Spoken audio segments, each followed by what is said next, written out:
او اوس به د صالح علیه السلام قصه د سمودیانو سره درته بیان کړم ان شاء الله تعالی.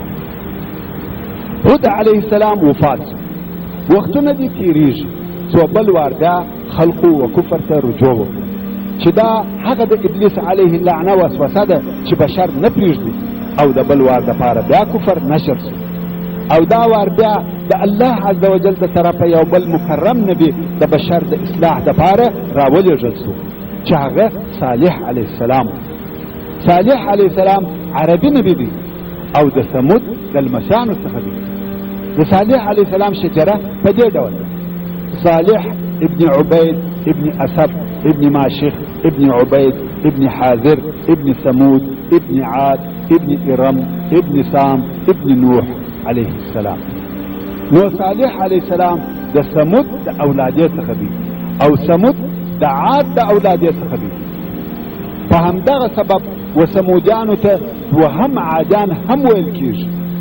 ثمودیان چې د عاد د قبیلې څخه دي یمن یې پرېښاوه او د جزیرة العرب و شمال ته ولاړه او هلته د استوګنې دپاره یو ځای اختیار کړي چې حجر ورته ویل کېده، چې حجر هم په قرآن مجید کې د یوه صورت نوم دی. نو په سورة الهود، سورة الاحقاف او سورة الحجر کې اکثره دغه کیسې بیان شوي. الله عز وجل په سورة الحجر کې فرمایي: ولقد كذب اصحاب الحجر المرسلون. یعنی خامخا د حجر خلقو د الله رسولان درواغجن وبلل. اصحاب الحجر څوک؟ د صالح علیه السلام قوم ثمودیان. دغه قوم په حجر کې په مدائن صالح کې اوسېدل چې دغه ځای د مدینې منورې په غربي طرف کې واقع دی او تقریبا 380 کیلومتره د مدینې منورې څخه لري. او دغه ثمودیانو هم په غرو کې کورونه جوړول چې دغه صنعت د عادیانو څخه په میراث ورپاتو. الله عز وجل په سورة الفجر کې فرمایي: وثمود الذين جابوا الصخر بالواد.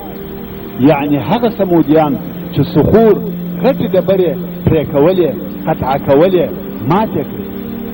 دغه د دوی کورونه تر اوسه هم موجود او سته. الله عز وجل موږ ته بیان کړي دي چې څنګه یې غرونه ماتول. عجبه قدرت او طاقت الله عز وجل ورکړی و. پس د عادیانو څخه دوی د بشر حاکمان سوه، ځکه دوی هم د عاد د قوم څخه دي او د هغو میراث ورپاته سو. او الله عز وجل و دوی ته هم هغسې نعمتونه ورکړي وه لکه عادیانو ته چې ورکړي وه. ډېر لوی لوی نعمتونه یې درلوده او شاید دوی د هغه حالت څخه پند اخیستی وای کم چې عادیانو ته ورپېښ سو، مګر دوی شرک او کفر اختیار. الله عز وجل په سورة الشعراء کې د صالح علیه السلام پر ژبه راته وایي چې خپل قوم ته ویل: اتتركون فيما هاهنا آمنين في جنات وعيون وزروع ونخل طلعها هضيم وتنحتون من الجبال بيوتا فارهين فاتقوا الله واطيعون. ایا پرې بشول سي په هغو نعمتو کې چې په دې دنیا کې تاسو لرئ؟ د آفتو څخه په امان یاست، په باغو او چینو کې یاست، په کښتو او فصلو کې، د خرماو په درختو کې چې میوه یې لطیفه، پسته او اسانه هضمیږي.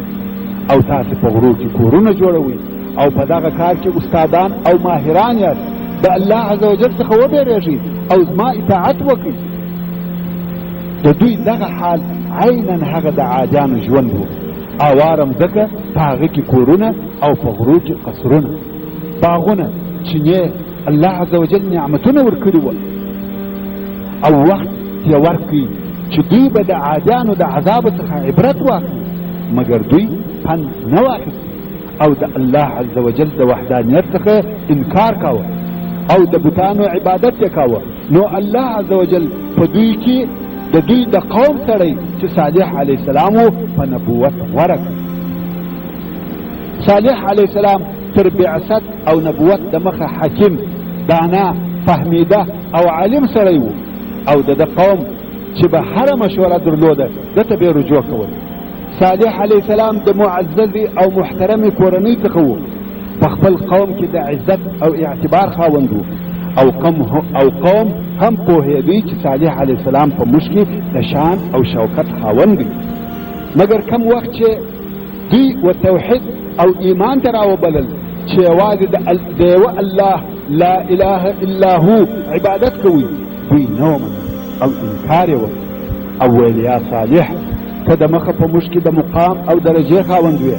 الله عز وجل فرمایي قالوا یا صالح قد كنت فينا مرجوا قبل هذا اتنهانا ان نعبد ما يعبد آباؤنا.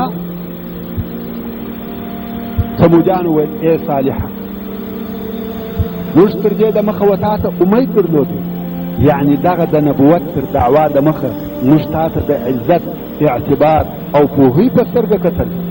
آیا ته موږ منع کوې چې د هغو بتانو عبادت وکړو کوم چې زموږ پلرو یې عبادت کاوه؟ موږ تا ته امید درلودی او تا اوس داسې خبرې شروع کړې. خو صالح علیه السلام خپل دعوت نه پرېښاوه. قال یا قوم اعبدوا الله ما لكم من اله غیره هو انشأكم من الارض واستعمركم فيها فاستغفروه ثم توبوا اليه ان ربي قریب مجیب. روم تاسو متوجه چې ټولو انبیا څنګه او په کومو الفاظو دعوت کاوه او خلک یې وچیش ته رابلل او څنګه دلایل یې ورته ویل. نو صالح علیه السلام ورته ویل ای زما قوم یوازې د الله جل جلاله عبادت کوئ، تاسې هیڅ معبود برحق نه لرئ بې له دغه الله څخه، نور ټول باطل دي. دغه الله د مځکې څخه پیدا کړي یاست او په دغه مځکه کې اوږده عمرونه درکړي دي، د مځکې د آبادولو ترکیبات یې درښولي دي، ستاسې د بقا سامان یې در برابر کړی دی. نو د ده څخه مغفرت وغواړئ، په وحدانیت یې ومنئ او بیا په توبه رجوع ورته وکړئ. بېشکه چې زما رب ډېر نږدې او قبلونکی دی، توبه استغفار او دعا قبلوي. چې دغه وحدانیت د ټولو انبیاو دعوت دی او ټول خلق به د یوه الله و عبادت ته رابلل. صالح علیه السلام به همیشه نصیحت او دعوت کاوه، د وعظ هره طریقه یې استعمالول، خو قوم یې بدبخته و، ځان یې نه پوهاوه. څو صالح علیه السلام په عذاب وبېرول چې د هغه په جواب کې قوم ورته وویل وقالوا یا صالح ائتنا بما تعدنا ان كنت من المرسلین.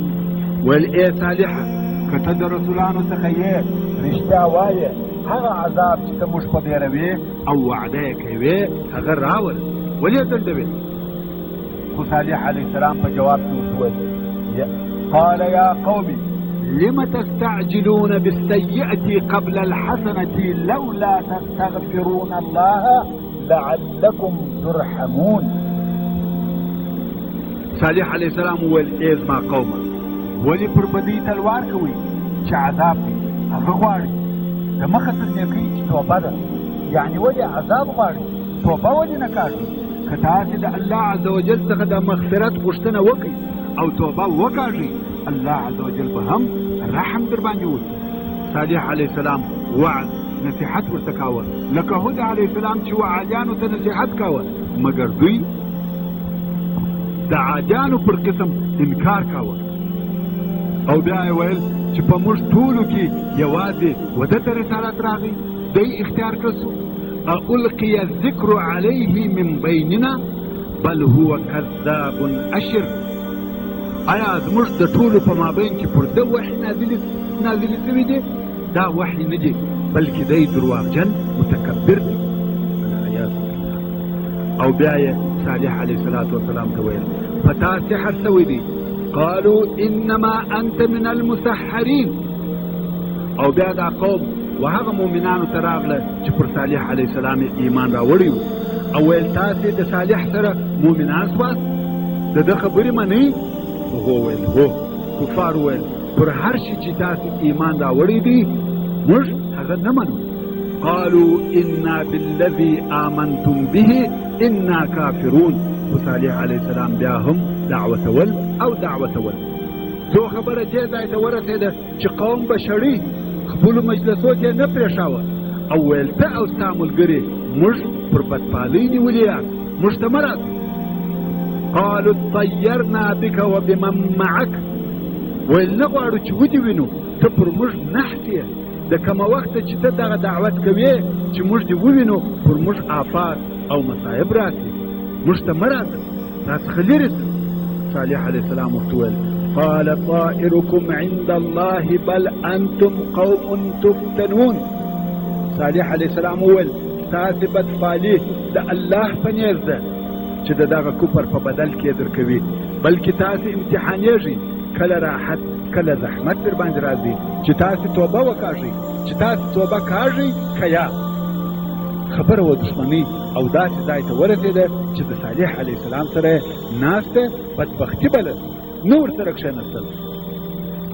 کوم وخت چې خبره دې ځای ته ورسېده نو صالح علیه السلام انذار او تحذير ورکړ او ویل ای قوم، قال يا قوم أرأيتم إن كنت على بينة من ربي وآتاني منه رحمة فمن ينصرني من الله إن عصيته فما تزيدونني غير تخسير.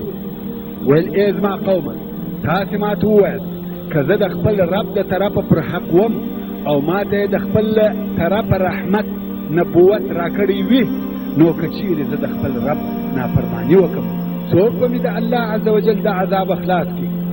او عجبه خدا ده چې زه تاسې الله ته بولم او تاسې نقصانو ته بولئ، تاسې او ما ته بې له ضرره او نقصانه بل شی نه رازیاتوو. دلته نو قوم ورته وویل که ته د رښتیا نبي یې او تا ته وحي راځي، موږ ته معجزه راښکاره کړه. ما انت الا بشر مثلنا فأتي بآية إن كنت من الصادقين. نه یې ته مګر یو بشر انسان زموږ په مثل، او که ته پر دغه ټینګ یې چې زه نبي یم او ته غواړې چې موږ ستا متابعت وکړو، نو معجزه علامه ستانه د نبوت راوړه که ته د صادقانو رښتیا ویونکو څخه یې. او ویل موږ هره معجزه نه غواړو، موږ یې خوښوو. هلته یوه ډېره لویه ډبره صخر یا لاش غوندې ډبره پرته وه. ویل موږ غواړو چې دغه ډبره وچې وي او د هغې څخه اوښه راووځي. اوس د قوم مشران سره ناست دي، خاندي او د پسخند پر ډول هر یو شرط ایږدي. یوه ویل دغه اوښه به د 10 میاشتو حامله وي، برال به. بل ویل رنګ یې باید سور وي. هغه بل ویل باید ډېرې وړې ولري. یوه بیا ویل باید ډېره لویه اوښه وي، دونه اوښه چې موږ په ژوند نه وي لیدلې. دا باید دونه غټه وي چې یوه ورځ دا د تا اوبه څښي او یوه ورځ یې موږ څښو. دغسې مشکل او غیر عادي شرطونه یې ښودل. صالح علیه السلام ورته ویل که دغه آیه یا معجزه چې تاسې غواړئ که درته راغله بیا نو تاسې ایمان راوړئ؟ دوی ویل هو. صالح علیه السلام ویل خلق راټول کړي. په هغه وعده سوې او معینه سوې ورځ خلق سره راټول سول او صالح علیه السلام وخپل رب ته په دعا سو. ځکه ورېږدېده او هغه صخر وچاودي. اوس د دوی په حضور سمودیان ورته ګوري چې دغه صخر یا ډبرې څخه لویه اوښه راووته. دونه لویه اوښه وه چې دوی په ټول عمر نه وه لیدلې، بلکې په ټول تاریخ کې هغه لویه اوښه دغه اوښه ده. دونه لویه اوښه وه چې په یوه وار یې دونه اوبه څښلې چې هغه اوبه د یوې قریې یا یوه کلي یوه ورځ بسېدلې. او د 10 میاشتو حامله هم وه، برال به چې موږ برال به ورته وایو. او د لنګون وخت یې رانږدې و. ټول هغه اوصاف پکښې وه چې سمودیانو د شرط پر ډول ویلي وه. او الله عز وجل د صالح علیه السلام پر ژبه فرمایي ویا قوم هذه ناقة الله لكم آية فذروها تأكل في أرض الله ولا تمسوها بسوء فيأخذكم عذاب قريب. نو صالح علیه السلام خپل قوم ته وویل ای زما قوم دغه اوښه د الله جل جلاله اوښه ده. نسبت یې په دې خاطر الله ته وکړئ چې الله جل جلاله خلق کړې وه. د اوښې څخه نه وه زېږېدلې، بلکې په خلق سره مخلوقه وه. نو ځکه ناقة الله یې ورته وویل او دا تاسې ته معجزه ده. نو دا اوښه پرېږدئ چې د الله عز وجل په مځکه کې خوراک کوي، په بدۍ او آزار لاس مور غځوئ، لاس مور وړئ چې آزار یې نه کوي، او که مو آزار کړه نو به تاسې ته نږدې ډېر ژر عذاب راځي. او بیا صالح علیه السلام ورته وویل قال هذه ناقة لها شرب ولكم شرب يوم معلوم ولا تمسوها بسوء فيأخذكم عذاب يوم عظيم. صالح علیه السلام وویل دا اوښه ده ستاسې په غوښتنه زما د نبوت معجزه، یوه ورځ د دې د چښلو ده او یوه ورځ ستاسې د اوبو د چښلو ورځ ده، او تاسې دې اوښې ته هېڅ ضرر مه رسوئ، که نه نو وبه نیسي تاسې د لویې ورځې عذاب. اصلا خبره داسې وه څرنګه چې دا اوښه ډېره او غیر عادي لو اوښه وه، نو کم وخت چې به دا د اوبو وچښلو ته راغله نور ټول حیوانات به ځینې بیرېدل او تورېدل. نو صالح علیه السلام دا فیصله وکړه چې یوه ورځ دې دغه اوښه اوبه چښي او یوه ورځ یې د قوم او د هغو د حیواناتو د اوبو تقسیم یې ور وکړ او ویل پام کوئ چې آزار ور ونه رسوئ، کنې تاسې ته به ډېر لوی عذاب راسي. اصلا دغه د اوبو تقسیم د الله عز وجل د طرفه سوی و، او الله جل جلاله په سورة القمر کې فرمایي انا مرسل الناقة فتنة لهم فارتقبهم واصطبر ونبئهم ان الماء قسمة بينهم كل شرب محتضر. الله عز وجل فرمایي موږ د دوی د امتحان دپاره د دغه اوښې لېږونکي یو، پس ای صالحه علیه السلام منتظر اوسه دوی ته او صبر وکړه، او دوی په دې خبر که چې د دوی په مابین کې اوبه ویشلې سوي دي، یوه ورځ د اوښې دي او یوه ورځ د دوی دي. او صالح علیه السلام هم دوی پوه او خبر کړه چې و اوښې ته مه آزار ورسوئ او مې د اوبو څخه منع کوئ. فقال لهم رسول الله ناقة الله وسقياها. رسول الله صالح علیه السلام و دوی ته وویل چې خبردار د ناقة الله او د هغې د اوبو چښلو نوبت سره پرېږدئ چې کار په ونه لرئ. ښه کم وخت چې سمودیانو دا معلومداره معجزه ولیده خلق و دوو حصو ته وویشل شول، لږو یې ایمان راوړي او د صالح علیه السلام متابعت یې کاوه، مګر د سمودیانو ډېره حصه پر هغه خپل کفر پاته شوه.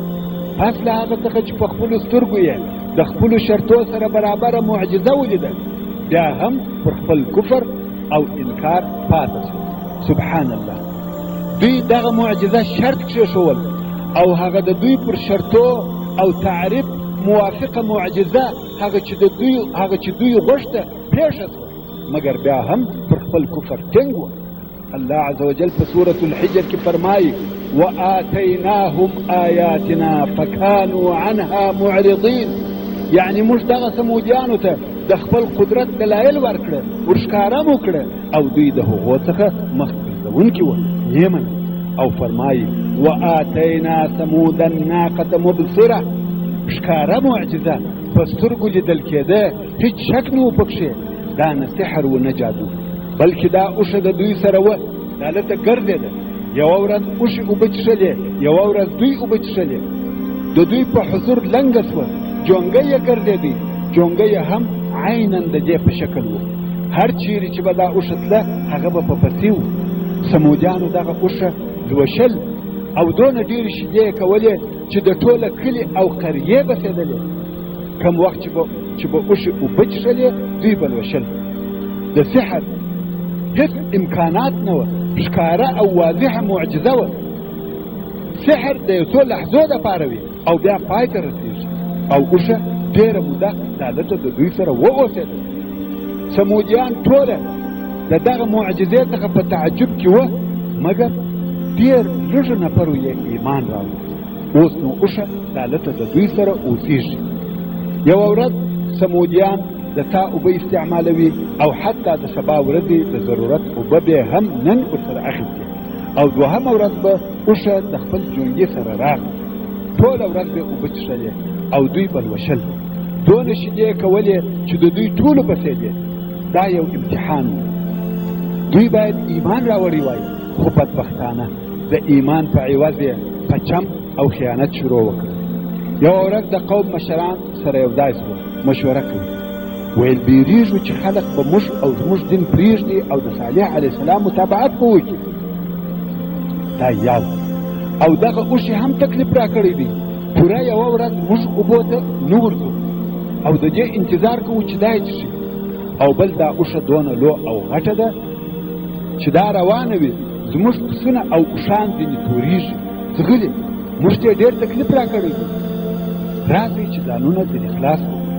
ناست یې مشوره کوي فکر وایي څو د قوم څخه یو نفر اختیار کړي چې ټول مؤرخین او مفسرین یې داسې معرفي کوي چې دغه سړی خضار ابن سالف ابن جدع و نو یې خضار راوغوښتي او د هغه سره د اوښې پر وژلو اتفاق وکړ نه نو یوازې خضار هغه سړی نه دی چې اوښه یې ووژل بلکې دا کار د ټوله قوم په اتفاق وسو الله عز وجل په سورة القمر کې فرمایي فنادوا صاحبهم فتعاطى فعقر نو یې خپل ملګری راوغوښتی چې هغه دغه خضار و او توره یې واخیسته د هغه اوښې پښه یې ورماته کړه یا یې ورپرېږده رسول الله صلی الله علیه و آله وسلم د دغه خضار په باره کې فرمایي چې د اولینو بدبخته دی او الله عز وجل دغه خضار شقی او بدبخته بللی دی الله عز وجل په سورة الشمس کې فرمایي اذ انبعث اشقاها یعنی کوم وخت چې د سمودیانو لوی بدبخته د اوښې د وژلو دپاره په چابکي راولاړ سو تر ټولو خلقو بدبخته خضار و یو بل خپل ملګري ته ورغلی او د اوښې پر وژلو یې اتفاق ورسره وکړ دغه خضار او د ده ملګري یو د فساد او شراب څښلو مجلس درلودی چې هلته نور ملګري هم درلوده چې د دغه فساد په مجلس کې به سره یو ځای کېده نو خضار د هغو څخه وغوښته چې د اوښې په وژلو کې اشتراک او کومک ورسره وکړي او ټولو دا ورسره خوښه کړه چې په دې کار کې به کومک کوي او بیا دغه خلق د ټوله قوم سره یو ځای شول ویل سبا داسې نه وي چې تاسې وایاست یوازې موږ دا کار وکړو ستاسې ټولو دغه خوښه ده ټولو یې تایید وکړي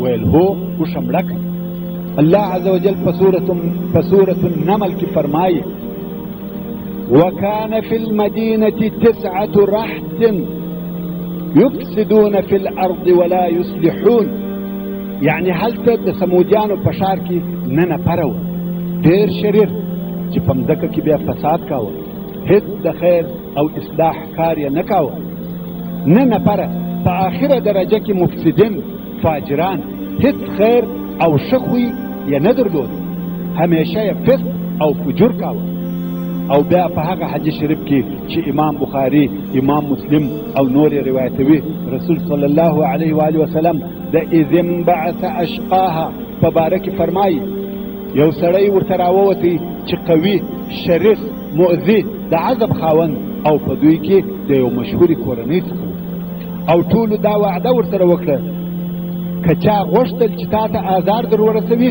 موږ دې ساتو چې هغه دغه خضار ابن سالف وي اوس نو دغه 9 نفرو آمادګي ونیول او د اوښې د راتګ په انتظار کښېنستل اوښه په غره کې د هغه ډبرې سره اوسېدل کم چې دا ځینې راوتلی و او دا یې عادت و چې د خپل نوبت په ورځ به اوبو ته راتله چې اوبه به یې وڅښلې بېرته به د غره وخواته و هغه ډبرې ته ورتله نو په دغه ورځ اوښه د غره د طرفه را روانه ده او دوی د هغې په انتظار دي کم وخت چې اوښه راورسېدل خضار پر خپلو ملګرو د حملې امر وکړي هغو چې د حملې اراده وکړه او اوښې ته ورنږدې سوه دا د دې لویوالي ضخامت چې ولیدی ځینې وبېرېد بېرته پر شا ولاړ وتښتېد خضار پر وخندل او په خپله د اوښې پر طرف ورهي سو اوښه یې پر پښه ووهل د اوښې پښه یې ورماته یا ورپرېږده. فعقرها، عقر د پښې پرې کېدلو یا ماتولو ته وایي. د اوښې پښه ماته سوه او غزاره. فنادوا صاحبهم فتعاطى فعقر. او په سورة الشمس کې فرمایي فكذبوه فعقروها فدمدم عليهم ربهم بذنبهم فسواها ولا يخاف عقباها. دا چې صالح علیه السلام ورته ویلي وه چې په اوښه کار مه لرئ کنې عذاب در باندې نازلېږي. سمودیانو صالح علیه السلام درواغجن وبلل، دا د ده خبره یې نه ومنله او اوښه یې زخمي او مړه کړه. نو رب د دوی پر دوی ډېر سخت عذاب راولېږي په سبب د ګناه د دوی چې تکذیب د رسول او وژل د اوښې و. او دوی ټول یې په دغه عذاب او هلاکې سره برابر کړ. او الله عز وجل د دوی د هلاک او عذاب بیره او پروا نه لري. او بیا الله عز وجل په سورة الاعراف کې فرمایي فعقروا الناقة وعتوا عن امر ربهم وقالوا يا صالح ائتنا بما تعدنا ان كنت من المرسلين. یعنی زخمی او مړه یې کړه اوښه او د خپل رب د امر څخه سرکشي او نافرماني وکړه. او بیا یې ویل ای صالحه راوړه و موږ ته هغه عذاب چې ته موږ په بیروې که ته په حق او رښتا سره د مرسلانو څخه یې. نو صالح علیه السلام ورته وویل تاسې فقط 3 ورځې وخت لرئ او بیا د الله عز وجل په عذاب هلاکېږئ. فقال تمتعوا في داركم 3 أيام ذلك وعد غير مكذوب. هود چې دا د سورة هود 15 نمبر آیات دی. یعنی نو صالح علیه السلام وویل 3 ورځې په خپلو کورو کې د ژوند څخه خوند او فایده واخلئ او په 4مه ورځ د عذاب راتګ داسې وعده ده چې هیڅ درواغ پکښې نشته. نو دوی وویل چې موږ هلاکېږو. راسئ چې صالح علیه السلام تر ځان د مخه کړو او رښتیا یې هم د هغه د وژلو آمادګي ونیول. نو دغه 9 نفره او نور هغه څوک چې د دوی کومک یې کاوه د صالح علیه السلام د کور پر طرف وررهیس وو چې صالح علیه السلام او د ده کورنۍ ووژل. الله عز وجل په سورة النمل کې فرمایي ومکروا مکرا ومکرنا مکرا وهم لا يشعرون فانظر كيف كان عاقبة مكرهم أنا دمرناهم وقومهم أجمعين. يعني چم او فریب وکړي دوی په فریب کولو سره او جزا د فریب ورکړه موږ په جزا ورکولو سره. حال دا چې دوی نه پوهېدل پس وګوره چې د دوی د فریب آخر څنګه سو. بېشکه چې موږ هلاک کړه دغه 9 نفره او د دوی ټوله قوم. اول هلاک چې نازل سو هغه دغه 9 نفره تر ټولو د مخه هلاک سو. د دوی تر پښو لاندې مځکه ورېږدېده لکه شدیده زلزله او لوی لوی ډبرې پر راولوېدې، دوی یې مړه کړل. نو اول هلاک د هغه 9 نفرو څخه را شروع سو کوم چې د صالح علیه السلام د وژلو اراده یې کړې او بیا نو عذاب شروع سو. مګر هو صالح علیه السلام او د ده ملګري په هغه شپه د دغه منطقې څخه ولاړ کوم چې هغه 9 نفره د الله عز وجل په عذاب هلاک سو.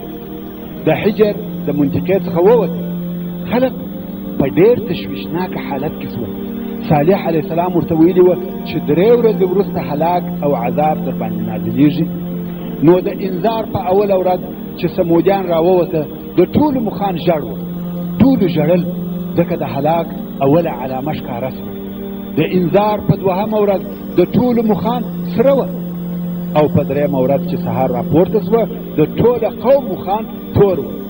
ټولو په بغارو په ژړا په چغو او نارو شروع وکړه او د قبر په کیندلو یې شروع وکړه او د قبرو په کیندلو یې شروع وکړه. اوس پوه سوه چې د صالح علیه السلام انذار په عذاب حق دی او د هغه څخه تېښته نشته.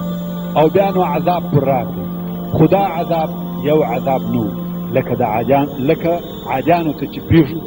دا عذاب یو عذاب نو لکه د نوح علیه السلام قوم ته چې ور پېښ شو، بلکې د دوی عذاب قسم قسم عذابونه وه ځکه و دوی ته د دوی د شرطو سره موافقه معجزه راغله او بیا یې هم انکار وکړ. د عذاب اوله شروع دا وه چې مځکې په رېږدېدلو شروع وکړه، ځکه په ډېر شدت رېږدېدل، دوی ټول افزارېدل او غزار شول، د درېدلو قدرت یې نه درلود، او بیا یې د زکندن او مرګ حالت شروع شو. ټول د زکندن په حال کې ول او آخره خاتمه یې په لو ناره وسوه چې دغه نارې ټوله هلاک کړه. الله عز وجل په سورة الاعراف کې فرمایي فاخذتهم الرجفة فاصبحوا في دارهم جاثمين، یعنی پس ونیول دوی زلزله پر راغله او دوی وګرځېده په خپلو کورو کې پړمخې پراته غدار شوه، د ولاړېدو قدرت یې نه درلودی. او بیا الله عز وجل په سورة الذاریات کې فرمایي وفي ثمود اذ قيل لهم تمتعوا حتى حين فعتوا عن امر ربهم فاخذتهم الصاعقة وهم ينظرون. الله عز وجل فرمایي چې په سمودیانو کې موږ د خپل قدرت علامې پرېښولې، کم وخت چې پس د وژلو د اوښې و دوی ته وویل شوه تر یوه وخته، یعنی د عذاب تر راتګه د خپل ژوند څخه ګټه او فایده واخلي چې هغه 3 ورځې وي. نو دوی د خپل رب د امره نافرماني او سرکشي وکړه، نو ټکي ونیول او دوی به ورته کتل، نه سوای کولی چې ولاړ د عذاب به وتښتي، او بیا نو هغه لو صیحه چغه ناره پر وسوه. الله عز وجل په سورة القمر کې فرمایي انا ارسلنا عليهم صيحة واحدة فكانوا كهشيم المحتضر، بشک موږ پر هغو راولېږي یو غږ، صيحة واحده یو غږ، نو سول دوی لکه وچ مات سوي ټوټې ټوټې واښه. الله عز وجل ټوک ټوک کړل او سمودیان ټول هلاک شول. او الله عز وجل صالح علیه السلام او د ملګرو ته نجات ورکړي.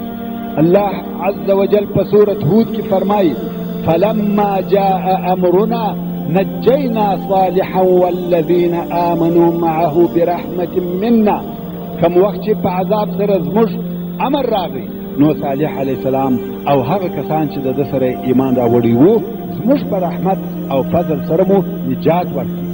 او د سمودیانو آثار او علامې تر نن ورځې پورې پاتې سوې او پاتې دي. هر څوک چې د مدینې منورې پر شمال غرب په مدائن صالح کې تیریږي د دوی کورونه ویني. الله عز وجل په سورة النمل کې فرمایي فتلك بيوتهم خاوية بما ظلموا ان في ذلك لآية لقوم يعلمون. پس نو دغه دي کورونه د دوی ورته وګوري چې خرابې کنډوالې او تش پاته دي په سبب د هغه ظلم چې دوی کاوه. بېشکه چې د سمودیانو په دغه هلاک کې لوی دلیل او عبرت دی د هغه قوم دپاره چې په خیر او شر پوهېږي.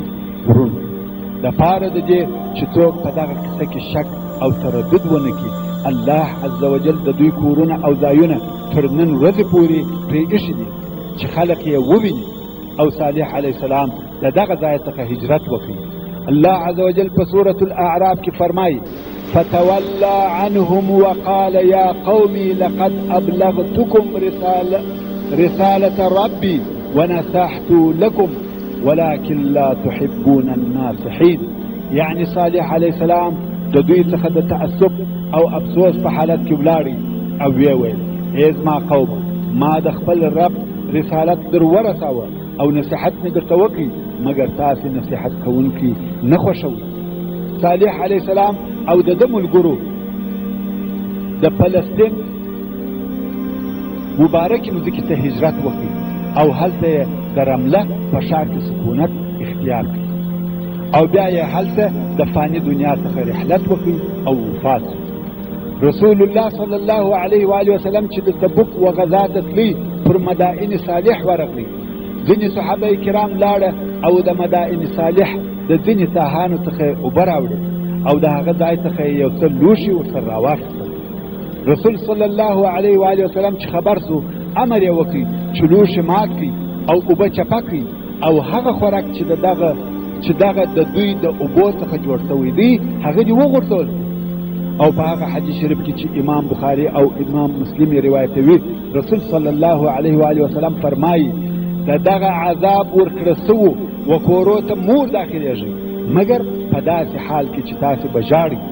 نو څوک باید و مداین صالح ته په داسې شکل نه ورننوځي لکه د تاریخي آثارو او ځایو سیل چې کوي، و دغسې ځایو ته به نه ورننوځئ مګر دا چې د الله عز وجل قدرت به در په یادوئ، قهر او جبروت به در په یادوئ، هغه قهر چې پر دغه قوم ښکاره سو. نو نه به ور داخلیږي مګر د ژړا او بیرې په حالت کې.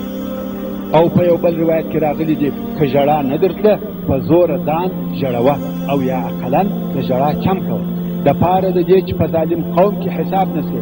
الله عز وجل فرمایي الا ان ثمود كفروا ربهم الا بعدا لثمود،